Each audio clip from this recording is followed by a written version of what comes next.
Okay, hey, it is Mike from the Run Testers. I'm with that guy, Nick Harris-Fry, who's also here. And we are going to be talking about watches. We're going to be talking about Garmin watches. Now, we know there are other brands that make watches and good watches for runners, but ultimately we know most people are going to be looking at Garmin's watches. And to be honest, this year they've had a lot out. Wouldn't say that maybe they've had the most groundbreaking things, but in terms of still giving most runners really strong options, Garmin have had very good launches this year. So what we're going to do in this video is take you through our picks based on our testing, and not just myself and Nick, but the entire team in terms of what, the experience that we've had with Garmin watches over the past year or so, and before that as well. I'm going to give you our top picks across a number of categories, and we'll kind of explain why we've picked those watches for you as well too. So we are going to jump into it straight away, and we're going to start with, I think, a really important category, and that is the best Garmin for beginners. Now, when we're talking about beginners, we're obviously talking about people who are maybe starting on their running journey and ultimately maybe don't want to spend a lot of money, because there are some watches in this video that do cost a lot of money. We don't necessarily think everyone needs to spend a big amount of money on a running watch. So these are watches that are very easy to use, not massively expensive, but do still give you a scope in terms of extra features that will make it useful outside of running, but also day to day as well too. So the first watch we have decided to pick in this category for best Garmin for beginners is the Garmin Forerunner 55. The Garmin Forerunner 55, it's probably Garmin's most affordable running watch outside of the 45. You're getting strong battery life, you're getting all the kind of core running features that you would want. You're getting Connect IQ support, you're getting a bit more scope into the training features and daily suggested workouts. Now, Nick, why is this a watch that we've decided to pick in terms of this category? I'd say this is really almost the classic running watch within Garmin's range. It's the one that if you just want a fuss-free running watch, it does the stats, it does them accurately, it's small and light on the wrist. It's probably one that a lot of people will buy and not wear all the time necessarily, just have a watch they chuck on. It's lots of runners out there don't necessarily want all the advanced features we're going to talk about, but also for beginners, it's really good because it does have some clever features like the suggested workouts, the training plans you can follow from your wrist, which are available in lots of watches these days, but it's nice to have it at that price point, and it is cheap. Like, the RRP is, I think still fairly high, but it's one of those watches that now is always in sales. Black Friday recently, it's going to start dipping down towards that 120, 130 mark, and maybe even lower than that in the future. So it's just a good package. Like, it's the kind of thing, it is great for beginners, but like I say, it's the kind of watch I often would recommend to like club runners I know who just want a fuss-free running watch. I don't need to worry about loads of stuff. It's very simple, easy to use, and effective. And that's really important. Now, Garmin didn't update this kind of entry-level watch in its range, and ultimately it probably might mean we're going to see a new version next year, but I do think that still leaves the Garmin Forerunner 55 as a watch, and as Nick says, has kind of generally dropped below that kind of retail price, and still makes it a very strong watch to pick, and we think a good strong option for beginners. Now, another one we've picked out, I think it's interesting, the one that we're going to talk about next, is because we're seeing, in terms of what Garmin has done with this range, is kind of build out and have more kind of AMOLED style watches and give you a bit more of a kind of smartwatch experience. So there are more options that kind of fit that profile in Garmin's range. Now, if you're looking for an affordable option that also gives you something on the smartwatch and on the running watch front that we think is going to do a good job, we have picked the Garmin Viva Active 5. Now, the Garmin Viva Active 4 was released quite a few years ago. Garmin decided to bring it back, and obviously now it has the Venue series, which is really regarded as their smartwatch, or their kind of true smartwatch. But while the Viva Active 5 doesn't have everything that the Venue 3 has in terms of smartwatch features, generally in terms of the kind of run tracking kind of support that you're getting here, it's very similar. And although you're maybe getting a smaller case design, you're getting maybe a low resolution screen. Ultimately, for me and what I've seen so far, and I think what Nick has seen as well, the performance on the Garmin Vivo Active 5 is been pretty good, and from a price point of view and the value and in terms of what you're getting in smartwatch features, I think it's a good option for beginners as well too. What do you think, Nick? Yeah, it's a really nice little watch, and like I say, I haven't actually tested the Venue 3 like Mike has, but in the past I've often leaned towards the Vivo Active as the cheaper Venue, and especially now you've got an AMOLED screen on the Vivo Active. Really good looking watch, really light. When I was testing it on all my runs against really big hitting Garmin watches like the Epix Pro, it's not quite as accurate and stuff like that, but it's still a pretty good watch. Doesn't necessarily go deep into all the training side analysis analysis, training analysis side of things so much, but it doesn't need to. And it's pretty solid value, looks good, a nice watch to wear all the time. Again, was in sale straight away, so even after it just got launched, so it will be cheaper in the future. It's just a good competitive, I think, lower end, good looking watch that actually is still a very solid run tracker, because Garmin just puts its sports tracking on any of these watches, obviously, and it's just reliable, customizable sports tracking that you can use even if you're quite a serious runner. Maybe one option that could come in even cheaper is things like the Venue Square series, which is a slightly confusing series. It's not my favourite watch, but it's not quite as good looking, but there are some real bargains in that series as well. But I think the Vivo Active 5, like we've been talking about, is a bit more future-proof, a really up-to-date watch that does everything you really want at this price and looks good too. Cool, so those are our two kind of standout options in terms of what we're saying are the best Garmin watches for beginners. Hi, I'm Jane, one of the run testers, and these are my best Garmin watch picks for women. I'm really aware women can wear any of the watches we mention in this video, but in my last year of testing, these are the watches that really stand out for me. I've got a more affordable one and I've got a more expensive pick, but I'll start with my affordable one, and it is the Garmin Forerunner 265. This is the S, and that is one of the reasons I picked it. It comes in two different versions. The 265 has a 1.3 inch screen and the 265S has a 1.1 inch screen, and I just think that is such, for me, I want to be able to control the size. I want to have a choice over how big the bezel is, and it fits really, really nicely on my wrist. I wish the 965 came in two different versions so I could pick a smaller version, but it doesn't dig in when I'm sleeping and when I'm not on the run, but it still doesn't feel too small when you are running. You've still got enough screen and you've still got the 5 buttons when you are on the run. Weight wise, the 265S is 39 grams and the 265 is 47 grams. This is a really lightweight running watch and I really have loved running with it. It's definitely my watch of the year, and it's £429 or $449, so it's not super cheap, but it's not one of the most expensive watches on the market. From a female health tracking perspective, this has got all of the features. In fact, it's got most of the training features, not from a female health tracking perspective. If you're looking at this versus the 965, the only real difference is the screen on the 965 is bigger and you get some more mapping capabilities, but to be honest, mapping isn't something I use an awful lot on my running watch, so I would always go for the 265 over the 965 personally. But from a female health tracking perspective, this has got the menstrual cycle tracking, which you can do from your wrist, and it will show you where you are in your cycle, which is really helpful. You obviously get more information on your Garmin Connect app. One thing to say about that is, unlike other watches on the market, Garmin aren't doing it by skin temperature. They're literally just using an algorithm. So if you have irregular cycles, it might not be the most accurate for you. And at the moment, it doesn't sync with any other tracking apps. But still, I like the option to have it for my wrist. And one thing I've been super impressed by, which none of the other, Aura, Apple, none of the other brands on the market are doing very well, in my opinion, is pregnancy tracking. I have really, really rated Garmin's pregnancy tracking. It's had hydration reminders to remind me to drink more. It's told me from my wrist where I am in my pregnancy, and it's paused things like training status, which I would find quite demoralizing during pregnancy. So I've been really impressed. I'm really impressed that it's on the more affordable Forerunners as well as the more expensive watches. So then my more expensive pick, again, this is a super hard one, but I would go for the Garmin Epix Pro. And I would definitely go for the Pro over the original Epix, purely because you have different size options. This is the smallest 42mm version.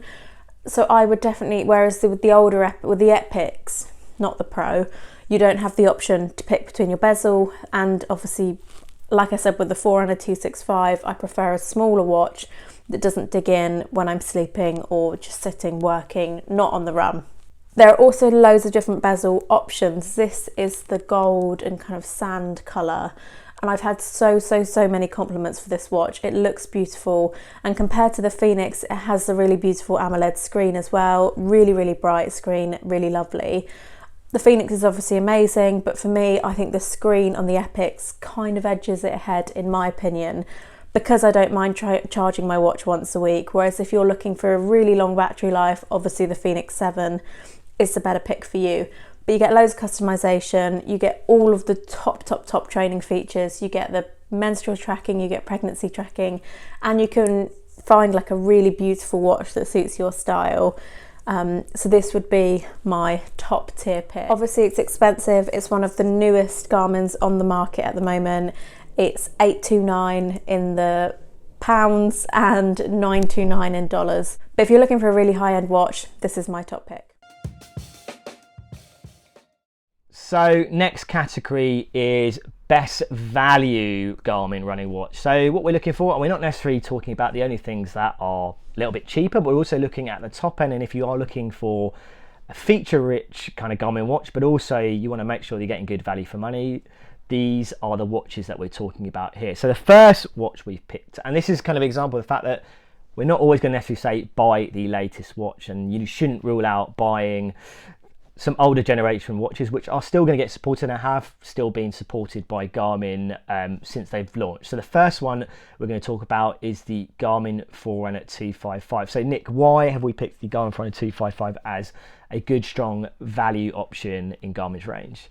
Well, the 255 is just, it's pound for pound, just such a strong watch all round. It's so much cheaper than the 265, which came out this year, which obviously has an AMOLED display. You don't get that on the 255, but that really is kind of the key difference between the watches. There is a couple of extra features on the 265, including training readiness, but 255 has great sports tracking, multi-band support. It's a multi-sport watch. You're getting breadcrumb navigation, extra features like music storage if you get the music version, and you're getting it at such a lower price compared to the 265.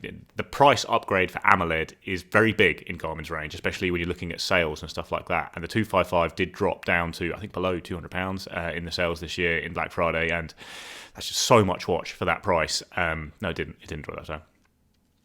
And the 255, I think, dropped to below £300 or $300 in the sales this year, and it's a really, really great watch for that money. And obviously, if you don't get AMOLED, you are going to get a slight battery bump compared to the newer watches because you've got that slightly duller screen, which is still a perfectly fine screen, but we like AMOLED screens. We're going to talk about them a lot later in the video, but if you don't want that, the saving is there, and it's a really big saving for what is the best probably mid-range watch or lower mid-range watch on the market in general, I'd say. Yeah, and that's the same story really for the other watch that we want to talk about here, and that is the Garmin Forerunner 955, which essentially, a bit like the 255, it is getting relatively the same features as the 965, outside of not having that AMOLED display. It comes in at under £500, so you can make a big saving by not going for that AMOLED screen, but ultimately in terms of the experience, in terms of the level of features you're still getting that multi-band mode, you're still getting that kind of full mapping support, and you still are getting a very good quality screen. And as Nick kind of said with the 255, you are getting, or are going to get a little bit more in terms of that battery life. When you kind of switch to those AMOLED displays and you decide to use it always on, you are going to see a drop in battery life if that's how you're going to use that watch. Now, in terms of these watches, you're not going to have that situation if you've got the screen, and you're going to have the screen on 24/7. Yeah, I'd certainly say actually just quickly on the 955, if you're not fussed about the AMOLED and you're not fussed about build materials, you're talking like titanium and sapphire screens for the extra durability, you get everything software-wise that's on the better Garmins. So, the more expensive Garmins, sorry, I should say. So that is fantastic value, because you are paying sometimes up to like £500 less than some of those watches, especially in sales. So if really you're looking at features and features alone, it's so strong on that front. So the Garmin Forerunner 255 and the Garmin Forerunner 955 are our kind of top value picks in terms of Garmin's range, and we think are strong options for runners. Cool. And then the next category is, and I think this is going to be one that, I feel like I get asked this a lot when people ask me about watches, is the best Garmin for battery life. Now, this is really interesting because obviously we have seen the emergence of more Garmins with AMOLED displays, and that does have an impact on battery life and the level of battery life you're getting. But we are seeing Garmin deliver pretty good battery life on that front with those colour displays. But what we've decided to do is pick two options, and we're going to pick an AMOLED and a non-AMOLED display, easy for me to say, that we think are going to deliver for people who really want that big level of battery life, whether that's day-to-day battery life or when you are tracking. And I think that's a really important thing here. So the first one we've picked out is, probably is going to be a massive surprise, is the Garmin Enduro 2. Now, this is a very expensive watch, but ultimately, if you are looking for huge battery life, huge level of battery life, day-to-day, during tracking, this is a watch that is going to give it to you. That's right, isn't it, Nick? Yeah, it lasts pretty much forever. Like if you've got a few weeks on a chart, like even when I was peak of marathon training, I'd be logging over 100k each week. It was lasting 3 weeks on a charge pretty comfortably. Obviously, if you're doing things like triathlon, it's going to come down a little bit, but it's just, that's what the feature is here. It's basically a Phoenix 7X Plus with all that battery life, and that's what you're getting. It's just more battery life than the standard Phoenix with the same feature set, slightly different design that is quite nice with the yellow accents, but it's built to endure very much. That's its key selling point, and the only reason to buy it is the battery life, really, and it delivers on that front. Like, we've got some stats probably on the multi-band tracking, Mike. What have we got? Yeah, 68 hours in multi-band mode, which is kind of, is up there above everything else that we've kind of, that's going to be, untouchable for now, at least, in terms of what Garmin offers in their range. And it feels like the Enduro is going to continue to be the Garmin watch in that range that's going to deliver those kind of big battery numbers. So that first pick for battery life is the Garmin Enduro 2. And then, as I mentioned, we wanted to pick an option that, if you are deciding to go, you want that AMOLED display, but you also don't want to make massive sacrifices on battery life, we do feel like there is an option here. Again, you probably are going to have to spend a little bit more money on it, but we've gone for the Garmin Epix Pro, and that's the 51mm option. So that is the really important thing. It's the 51, the largest Epix Pro model that you can get. That is not cheap. That is £999, $999, so a lot of money. But in return, in terms of what you're getting from that watch, you are getting up to 31 days kind of day-to-day battery. That's 11 days in always-on mode if you've got that screen on 24/7. You're getting 82 hours of GPS battery life, 38 hours of multi-band mode. So in terms of a big watch, a watch that has a colour display in Garmin's range, this one can deliver big numbers, and it's showing great potential in terms of what Garmin might have in store for us going forward.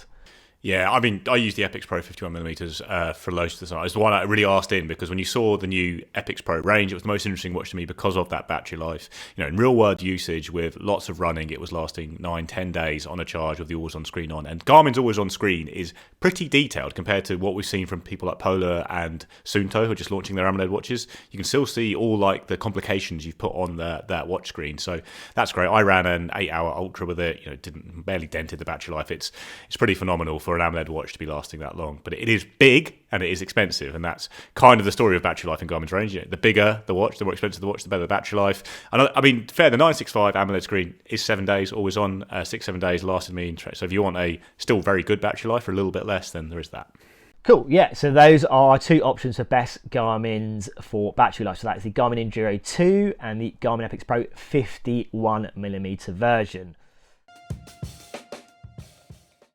So next up is best Garmin if you are big into your maps and big into your trail running. So if you love kind of mapping and navigation features, and again, this is something a bit like battery life, people do ask me, they want to know about the mapping features, and sometimes it's a bit difficult to kind of deduce what Garmin offers at the different price points.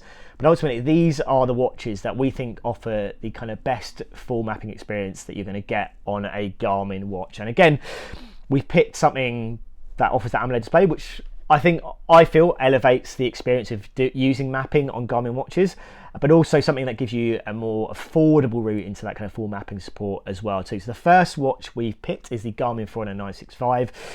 Again, this was launched this year. This has an AMOLED display. This is kind of not cheap again, but it is not as expensive as some of those kind of top-end Epix and Epix Pro models. But this gives you that kind of full mapping support that Garmin really has to offer, and the kind of features that kind of come around with it. So, look, yeah, why is this one that we feel like from an AMOLED point of view is a good option if you're kind of big into your mapping and navigation features? So obviously the Forerunner 9 series is the cheapest watch in the range to get maps from Garmin, and we have found of all the stuff that the AMOLED really elevates on the watch, the maps is almost the biggest. It really does make your routes shine, really pop on the run. It's so easy to follow the maps when they're in AMOLED, especially if you start hitting dappled forest cover, which is always a bit of a trickier one with the memory and pixel displays. The 965 is AMOLED, it's a bit cheaper than those top watches, has really good battery life. I used it for a long, I think 51k run around Wales, and it had the route on there the whole time. It's fantastic. Get Climb Pro, which is like the best feature. I love Garmin's Climb Pro feature. It's so good. It basically picks out all the climbs and descents in your route, so you can see them live during the climb and basically judge your effort, so you don't suddenly spurt thinking you're near the top of the hill, then round a corner and see there's another 300 meters of climbing to go. So yeah, it's just really good. And obviously 955 is another really good mapping one that's a bit cheaper, but the AMOLED display does make a big difference. Only thing I say with the 9 series compared to some of the more expensive ones is they don't have sapphire screens, and if you are a big trail runner who's constantly on slightly bad trails, you're brushing your arm, like you might scratch that screen. It's more scratchable than the sapphire ones. I've got a tiny scratch on mine from that long run in Wales, so that is something to look out for if you really are looking for robustness. The sapphire screen as a trail runner is probably the time it's worth the upgrade, maybe. And while we're talking about sapphire screens, the other option that leads us into is the Garmin Fenix 7 Sapphire Solar Edition. Is what we've picked as the other watch to look at if you are looking for a really strong mapping kind of experience or that kind of those strong navigation features as well. Now, we did have the kind of 7 Pro, but ultimately, feature set wise, it's not that hugely different. The battery life numbers aren't massively different from what we've seen on the 7. So if you are looking for a top kind of watch which kind of gives you big battery life but also those kind of strong mapping features, all the things that you expect to see from a kind of top end Garmin, the Garmin Fenix 7 Sapphire Solar Edition offers that, gives you that solar charging as well, gives you, as Nick mentioned, that kind of extra protection in terms of the screen as well. And the transflected display is still very strong and still offers very good visibility in those kind of brighter kind of outdoor kind of conditions. So you can still view those maps in a very easy fashion as well. That is another watch to look at as well in this kind of category. And again, you don't have the AMOLED display, but it's still going to give you a strong mapping experience and strong set of features on that front as well too. Yeah, I think the only real reason to look at upgrading to the 7 Pro is if you are looking for the smaller Fenix watches and you want that built-in flashlight, which you get across the 7 Pro range. On the trails, having an extra light is never a bad idea. I would still personally, as someone who's terrified of the dark, I would never go on the trails. But even if I was, I'd have so many lights with me. I'm not sure the watch would be that relevant. But at the same time, it's a handy thing, certainly, to have that light, and it could be a lifesaver at times. So if you are someone who does those ultras where you run through the night and all that kind of stuff, then maybe the 7 Pro upgrade to a light might be worth it, or you could buy a light for a lot less than the price difference. And then we're going to get to our last category. We've actually only got one watch in this category, but this is if you really want to spend big on a Garmin watch, you really want a strong running experience, you want everything in terms of features, in terms of design, you want that AMOLED display, you want that colour display, you want that kind of great smartwatch experience. This is a watch that we think you should buy. Now, we're not saying everyone should buy it, but if you are looking for the best of the best, we kind of feel in this range, this is the watch that we think you should be going for. So we've mentioned it already so far. It is the Garmin Epix Pro, and that's a 51mm version. As we mentioned, it is expensive. It's under £1,000, under $1,000, but in terms of design materials, in terms of what you're getting here, in terms of protection of the screen, the titanium, in terms of that design as well, the level of features that you're getting, the flashlight, all the kind of mapping, navigation, sports tracking, the training analysis, that is all here. And you've got that kind of huge battery life that we talked about as well earlier too. So you're not making massive compromises in terms of that, in terms of having that AMOLED display as well. So yeah, if you've got a lot of money to spend and you want a really strong experience, you like a big watch, one with kind of strong materials and that kind of big feature set, then this is the one we would say to look at.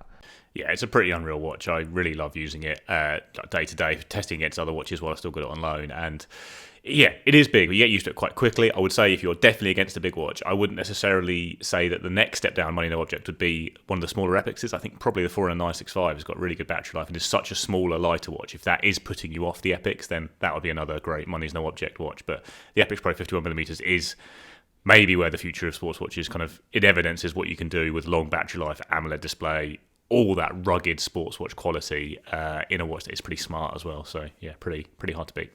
Cool, so that is our best money's no object watch to get from Garmin's range if you are looking for the all-out expensive watch for your running pursuits. So that is our video. That hopefully you found that useful and you found something. You've maybe found your new running watch, you found your new Garmin that you're going to get, you're going to upgrade to.